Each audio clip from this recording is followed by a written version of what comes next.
Dans ce vidéo, je vais vous expliquer le théorème des valeurs intermédiaires avant de passer aux exercices. Le théorème dit si une fonction f est continue sur un intervalle AB, alors pour tout réel k compris entre fa et fb, il existe un nombre c appartenant à l'intervalle AB tel que fc est égal à k. Cela veut dire que l'équation fx égale k admet au moins une solution sur l'intervalle AB. Graphiquement, je vais vous expliquer. Alors voilà, on voit ici une fonction qui est continue sur l'intervalle AB. Et on voit bien, si on prend un nombre k compris entre fa et fb, forcément, il a au moins un antécédent. Ici, il y a trois antécédents, C0, C1, C2. Cela veut dire que la fonction fx est égale à k a au moins une solution dans l'intervalle AB.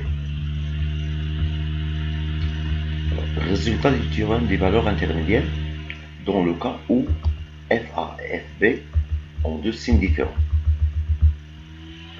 Si une fonction f est continue sur un intervalle AB et fa et fb ont deux signes différents, alors l'équation fx égale 0 admet au moins une solution sur l'intervalle ouvert AB. Deuxième corollaire. Si une fonction f est continue et strictement monotone sur un intervalle AB et fa et fb ont deux signes distincts, alors l'équation fx égale 0 admet une solution unique sur l'intervalle ouvert AB. Alors maintenant passons aux exercices. Exercice numéro 1. On va montrer que l'équation x à la puissance 4 plus 2x à la puissance 3 moins x moins 1 égale à 0 admet au moins une solution sur 0, 1, l'intervalle ouvert. Alors, le but du théorème des valeurs intermédiaires, c'est de montrer qu'il existe au moins une solution dans un intervalle, malgré qu'on ne peut pas résoudre cette équation. Alors, la correction de l'exercice.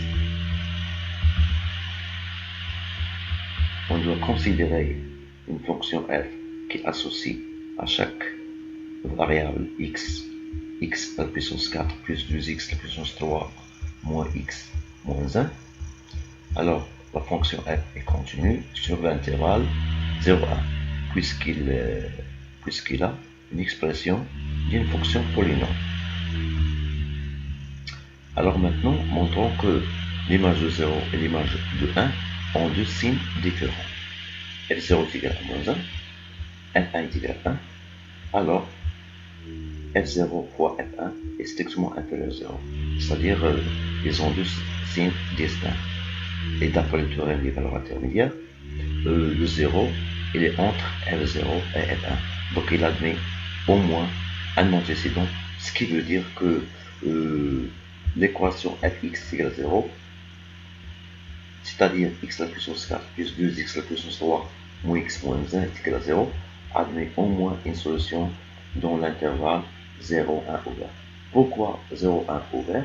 Parce que f0 est différent de 0, donc 0 n'est pas une solution.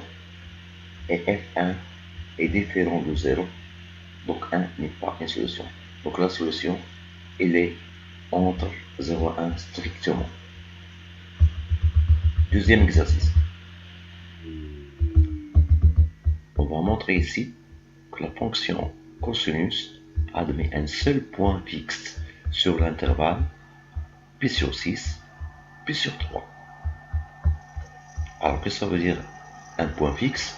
Ça veut dire qu'il y a un élément dont l'image est lui-même. Donc, on dit que A est un point fixe, ça veut dire que x cosinus A est égal à A.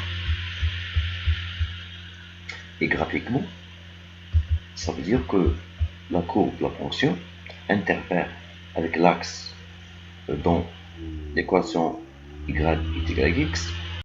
Correction de l'exercice. On considère la fonction suivante. Phi x est égal à x moins cosinus x.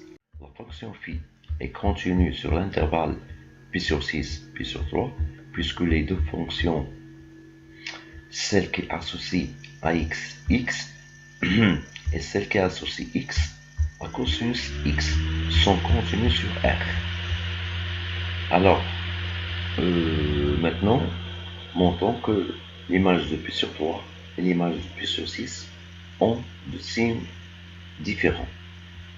Phi de pi sur 3 est égal à pi sur 3 moins 1,5, ce qui est égal à 2pi moins 3 sur 6. Alors, le signe de ce nombre-là, puisque 6 est positif, on va montrer que 2pi moins 3 est aussi positif.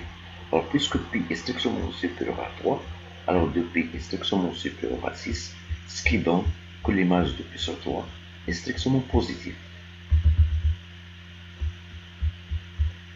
L'image de pi sur 6 est égale à pi sur 6 moins racine 3 sur 2, qui est égal à pi moins 3 racine 3 sur 6. Alors montrons que pi moins 3 racine 3 est strictement négatif. Puisque racine 3 est strictement supérieur à 1,5, alors 3 racine 3 est strictement supérieur à 4,5. Et puisque pi est inférieur à 4, alors 3 racine 3 est strictement supérieur à pi, ce qui veut dire que le nombre est strictement négatif. Donc, l'image de pi sur 3 et l'image de pi sur 6 ont deux signes différents. Maintenant, montrons que la fonction phi est strictement croissante. Donc, on calcule la dérivée qui est égale à 1 moins sinus x. On sait déjà que sinus x est toujours inférieur ou égal à 1, alors la dérivée est positive. Cela veut dire que la fonction phi est strictement croissante. Donc, d'après le corollaire 2 du théorème des valeurs intermédiaires, l'équation phi x est égale à 0, c'est-à-dire cosinus x est égal à x, admet une solution unique sur l'intervalle ouvert pi sur 6, pi sur 3. Autrement dit, il existe un seul nombre alpha appartenant à cet intervalle tel que cosinus alpha est égal à alpha.